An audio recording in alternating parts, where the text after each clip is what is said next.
From fellow Bond actors to directors who criticized his work, these are the 6 individuals who earned the lasting ire of Pierce Brosnan and why he's finally ready to name names.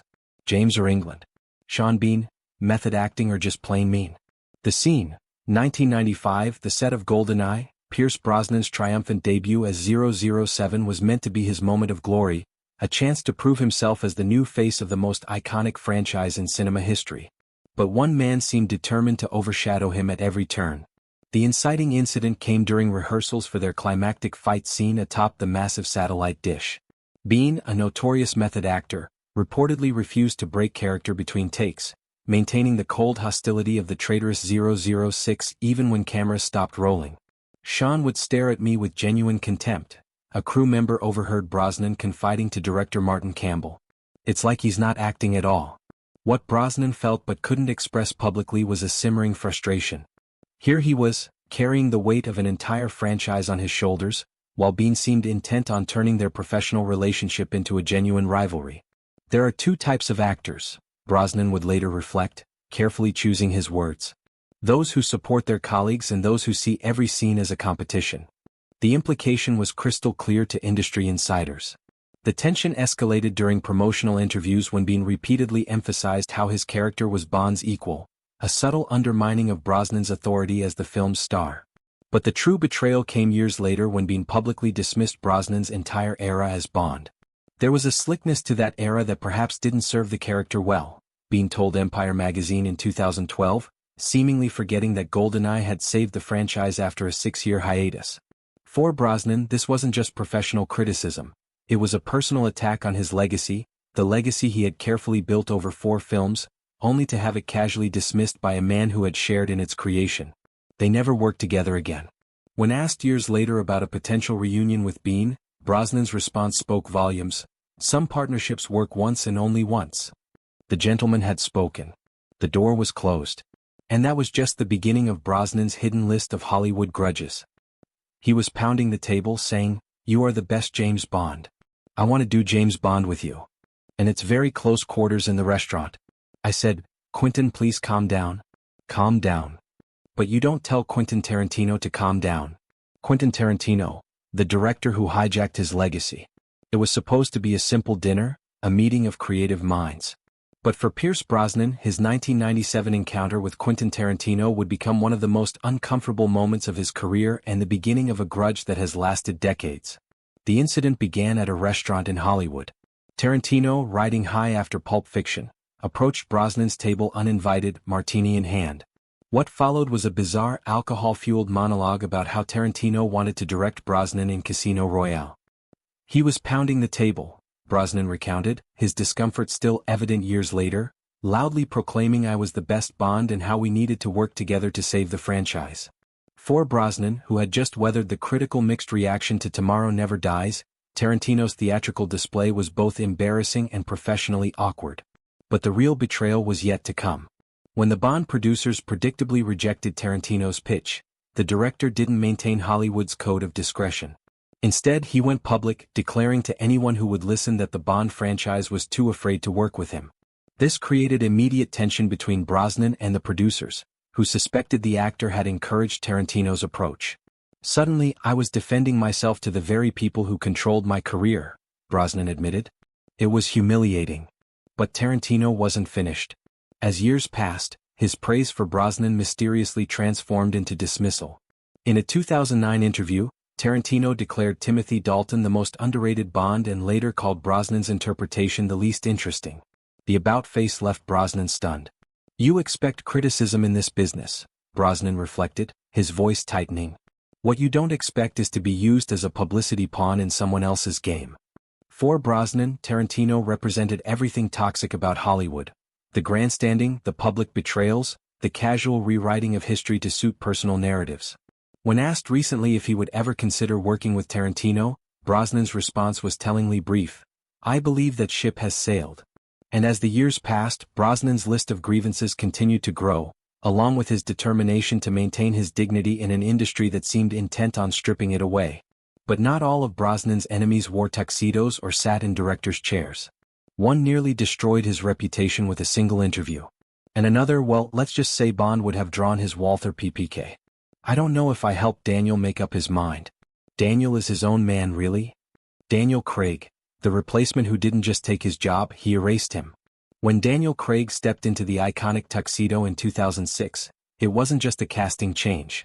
For Pierce Brosnan, it felt like an erasure of his entire legacy. The wound began with that fateful phone call, but it deepened with every interview, every press conference, every carefully crafted statement about how Casino Royale would reinvent Bond. The subtext was brutal in its clarity. Everything Brosnan had built needed to be dismantled. It wasn't just that they replaced me, Brosnan confided to a close friend. It was that they seemed determined to make everyone forget me. When Craig's Casino Royale was released to critical acclaim, the narrative became even more painful.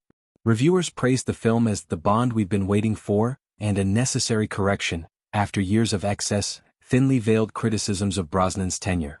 Initially, Brosnan maintained his legendary composure, publicly supporting Craig and wishing him well, but privately he was seething. I wanted Bond to evolve, Brosnan later revealed. I pushed for darker stories, more emotional depth. I was always told, that's not what Bond is about, Pierce. Watching Craig receive accolades for the very approach he had been denied left Brosnan feeling his contributions had been not just dismissed, but actively buried. The betrayal cut deeper when Craig himself seemed to join the chorus, telling an interviewer that Bond had become a parody of itself before his arrival, a statement that felt like a direct attack on Brosnan's interpretation. You'd think he could show some respect, Brosnan reportedly told a Casino Royale crew member who had worked on his Bond films. I left him a franchise. I didn't leave him a mess. When Brosnan finally watched Casino Royale, his review was pointed, it's a very hard, cold movie. I felt it lacked heart. Later, he described Craig as looking like a brick wall, professional criticism that barely concealed personal resentment. As Craig's era continued, Brosnan maintained a public politeness that grew increasingly strained. When asked for advice for Craig, his response was telling in its brevity, just enjoy it, man. What Brosnan never said publicly but confided to close friends, was that Craig's success felt like a repudiation of everything he had contributed to the character. Daniel Craig didn't just replace him, he erased him. And for a proud actor who had revitalized Bond after a 6-year absence, who had brought the franchise into the modern era and delivered its first billion-dollar film with GoldenEye, that erasure was something he could never forgive. It was only a matter of time before Brosnan snapped. And for those who knew him well, the only question was who would push him over the edge. Jinx, you say, born on Friday the 13th. You believe in bad luck. Halle Berry, the co-star who stabbed him in the back. The pairing seemed perfect on paper. Pierce Brosnan in his final outing as Bond alongside Oscar winner Halle Berry as Jinx, an NSA agent who was his equal in every way. Die Another Day was meant to be Brosnan's triumphant farewell to the role that had defined his career. Instead, it became one of his deepest professional wounds. The tension began subtly on set. Berry, fresh from her historic Oscar win for Monsters Ball, reportedly found the Bond formula restricting. According to crew members, she frequently questioned scenes and pushed for changes that would elevate her character, sometimes at the expense of Brosnan's. There was a constant renegotiation of power, one production assistant recalled. Pierce was always professional, but you could see it wearing on him. Still, Brosnan maintained a united front during promotion, praising Berry as a wonderful partner, and supporting rumors of a Jinx spin-off film. The betrayal came later, after the Bond producers had unceremoniously dismissed Brosnan when he was at his most vulnerable professionally. In a 2007 interview, Berry was asked about Die Another Day and responded with surprising candor, "Let's be honest, it was a lot, maybe too much."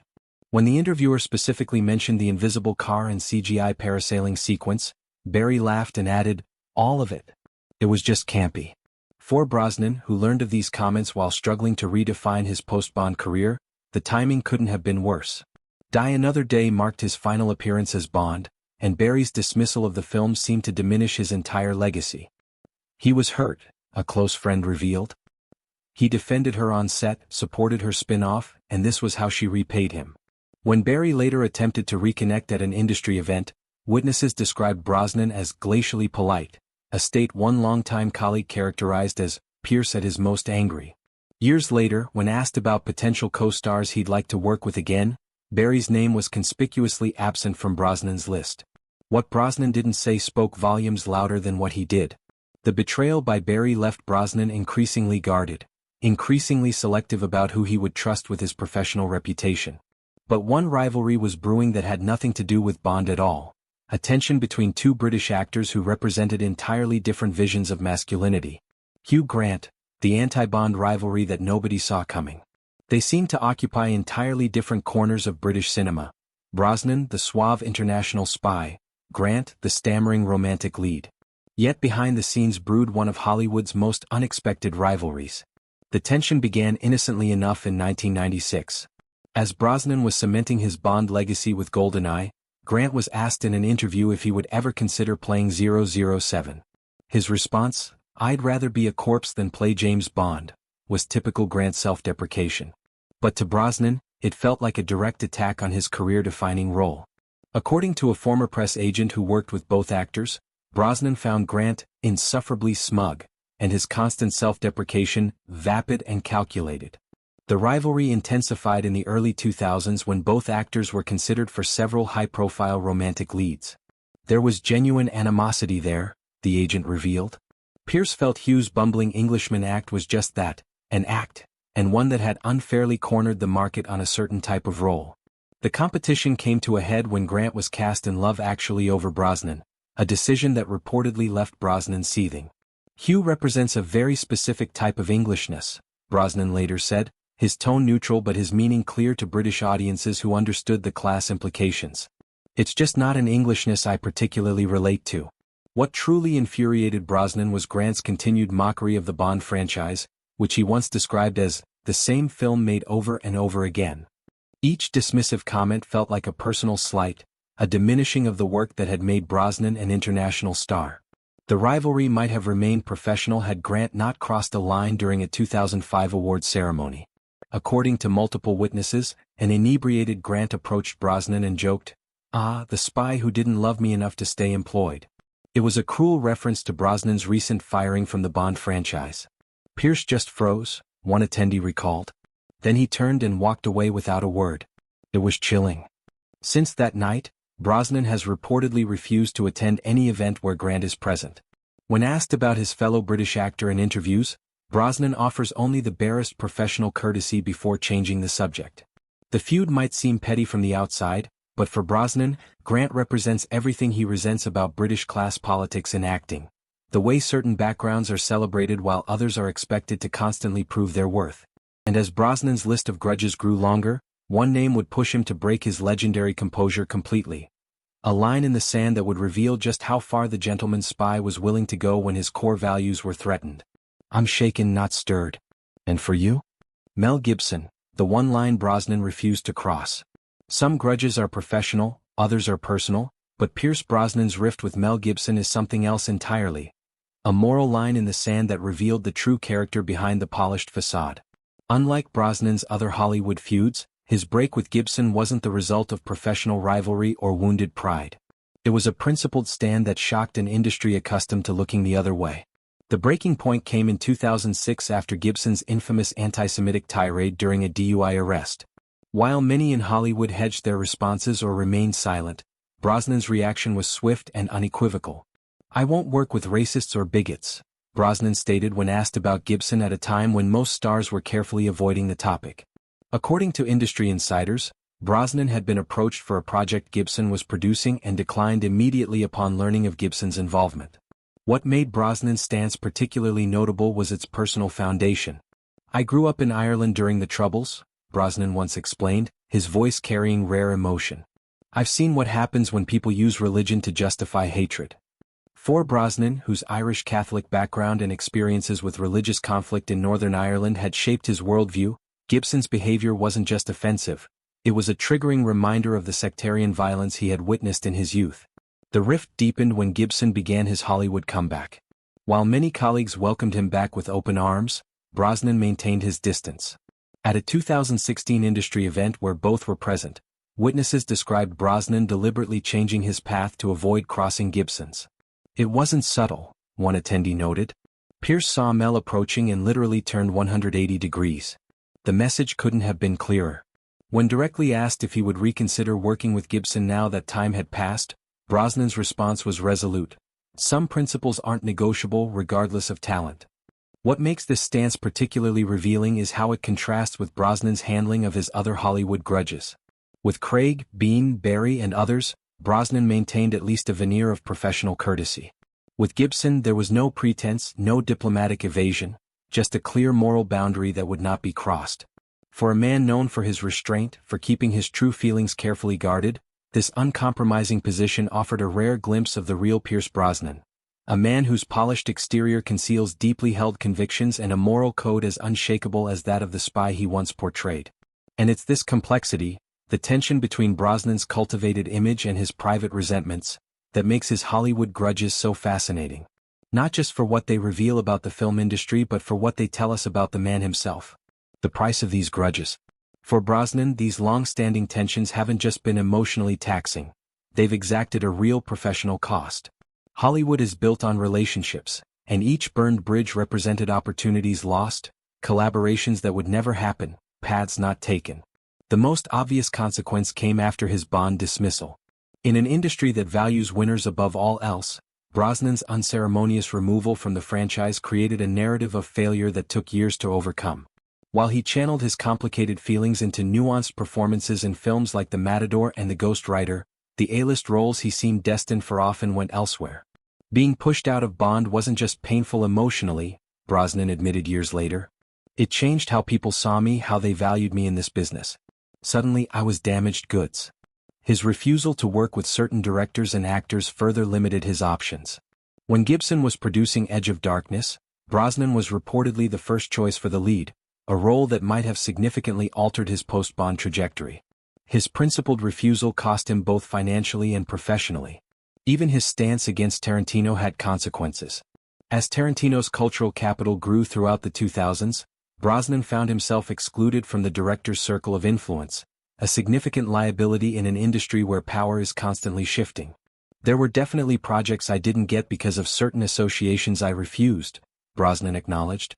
That's the price you pay for having a backbone in this business. But perhaps the heaviest toll has been psychological. The energy expended maintaining these grudges, the constant vigilance required to navigate industry events where enemies might be present, the careful calculation of every public statement to avoid revealing too much of his true feelings.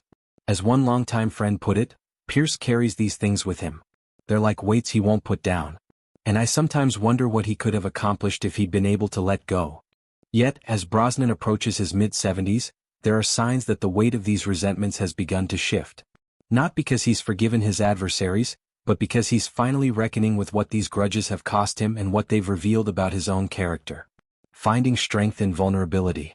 Despite these lingering resentments, the Brosnan of today seems to have found a different kind of peace. Not through forgiveness but through ownership of his own narrative.